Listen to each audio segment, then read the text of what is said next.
Well, it's not every day that something that you do all the time over and over again and you're going to do again has changed, but this is the summer of change. It's been the past 6 months of change with the advent of COVID-19.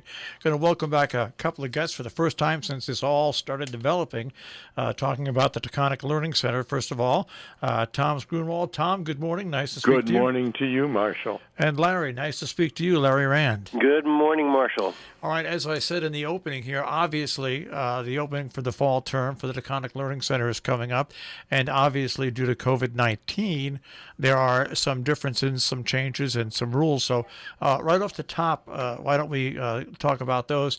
Tom, you've got the information that's in front of you, so people that are listening, let's go over that information. What's different and the registration now for the fall term? Everything is going to be on Zoom, and all the courses are on the website, and the link to Zoom is on the website. Now, we're going to have training sessions of about 10 minutes starting in early September for students to learn how to participate in the Zoom classes. The time and dates for these classes will be emailed to all who have registered for one or more classes. You can attend one of the classes. If you need more coaching, you can attend more than one. And it's really easy to get onto Zoom. And the great thing about this is that the minute you register, this is the whole thing which makes this great, is the minute you register for a course for this fall semester, you don't have to worry about follow-up. They will email you, and you will have all the information so you can join these practice meetings, and you'll know about it, and you'll learn how to do it. I think that's a great step forward for people that might be a little worried about that. Right, and the links to the meeting are posted at this point on the website already. But let me add a word, if I may. Yeah. We do have 2 practice sessions scheduled for a week from tomorrow. That is Tuesday, September the 8th, and one of those will be at 10 o'clock, and the other one will be at 1 o'clock. So if you would like to join, I heartily recommend that you do that.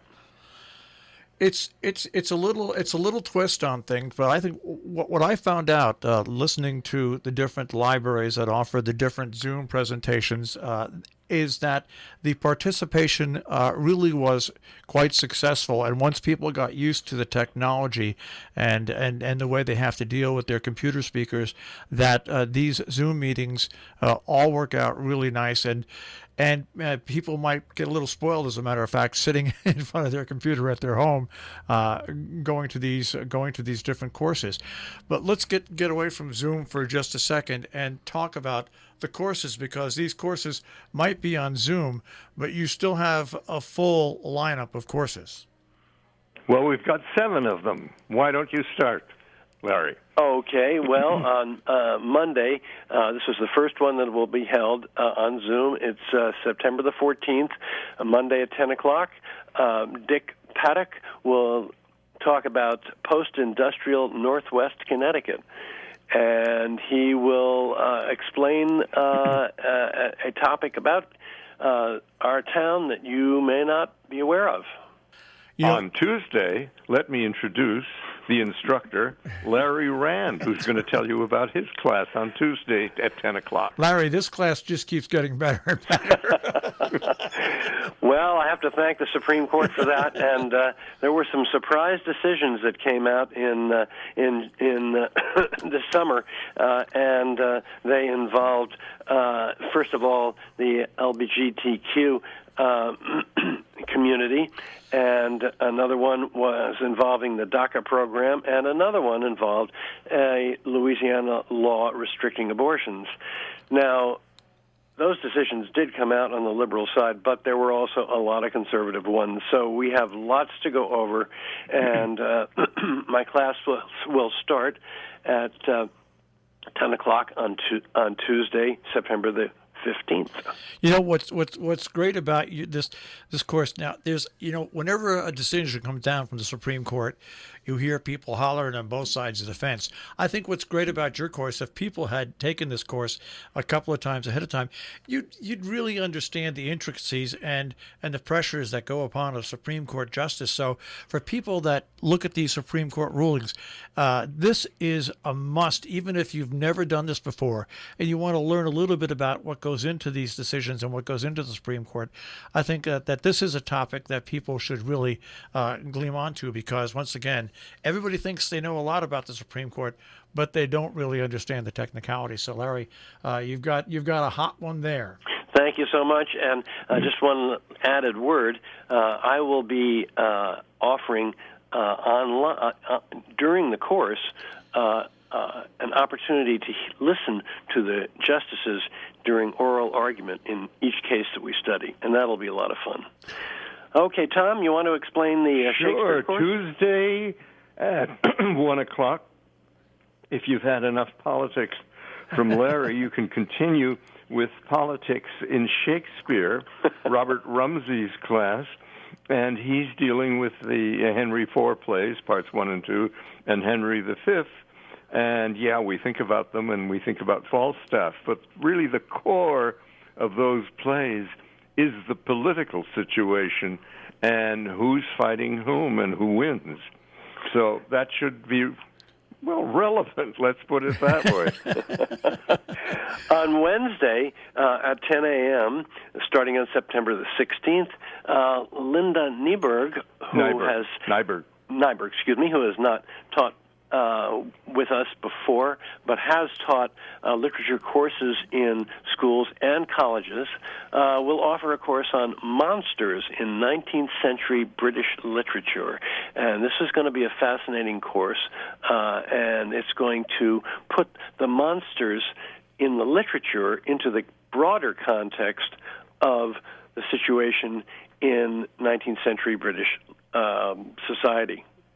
So I highly encourage people to sign up for that. Jabberwocky. I see Jabberwocky's going to be discussed on this, and if people aren't familiar with that, they should get familiar with that. That is this sounds like, to me, who have followed monsters since I was a kid from Dracula on up. Sounds like it's going to be an interesting course for anybody who's interested in the history of that. Now, the next course looks also kind of cool, and the title of it is "The Future Ain't What It Used to Be." Well, it's Jerry Jammin, who is always an entertaining instructor, and he's going to deal with the New York, the Bronx in the 50s. And the situation in the northwest corner in 2020. And as he says, we'll review what has happened to our society, economy, and institutions since the beginning of the year. We can continue to hope for a magic cure, a drug, or vaccine that can quickly bring life back to what it once was. Maybe, but hope is not a strategy. I'm sorry, we're going to slide into the next one. Doctrine, dictators, and the devil. Bruce Montgomery is going to be offering this course. Sounds fascinating to me. I'm just going to read a little bit from the description. Hitler, Stalin, and Mao, among a few notable others, are responsible for the genocide, murder, starvation, and political extermination of many millions of individuals in the 20th century. Why did they do this? Why were they tolerated as long as they were? These are questions that certainly are relevant today, and I highly encourage people to sign up for this course. It's going to be a doozer. And we were talking, of course, about the Taconic Learning Center, the fall courses. And Thomas, play reading comes up next. Yeah, Robert Rumsey is doing another class, play reading, and he's going to deal with British theater when things all change. Look Back in Anger, John Osborne, The Entertainer, Taste of Honey by Sheila Delaney, and What the Butler Saw by Joe Orton. And in that class, and it'll be interesting to do it on Zoom, and we've seen a lot of that shared screen the students will be reading from those plays. I think it's a great way. We have so many different people in nonprofit organizations and organizations that have adapted to what we've had to adapt to, and the way to have people continue to learn from the Taconic Learning Center and keep their minds active. Tom and Larry, the Sharon Playhouse has run outdoor plays this summer, and they're not making any money on it really. They break even, but it's to keep people's minds active and engaged. And I think what the Taconic Learning Center does on a year-by-year, a season-by-season basis is so important that it's one of those things that you just can't let it go. And I think that's what's great. You still keep people mentally stimulated by offering these courses on Zoom. Last night I watched the Music Mountain live stream where the cassette string quartet was performing socially distanced and doing all the right things, and including a discussion with the quartet members and a former quartet member who zoomed in from Japan.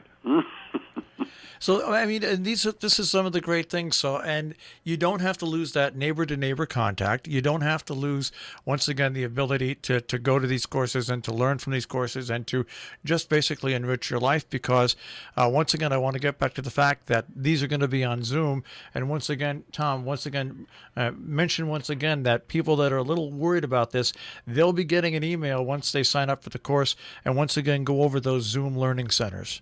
Right, absolutely. And let's repeat those dates. Yeah, the Zoom sessions. Tuesday the 8th. Excuse me, yeah. At 10 a.m. or 1 p.m. You can join one of those classes or both. And so far, we have a good sign-up, but we'd love to have more people sign up for the courses. You can do that online. And you can participate without going to one of the venues. You don't have to go to Gear, or you don't have to go to Noble Horizon. You can stay at home. Exactly. And once again, for more information on all these courses and more, taconiclearningscenter.org, taconiclearningscenter.org. Guys, times may change, pandemics may come, but I'm glad that the Taconic Learning Center is going to forge ahead and with an incredible fall session this year. Thanks so much, Marshall. Thank you for giving us this time.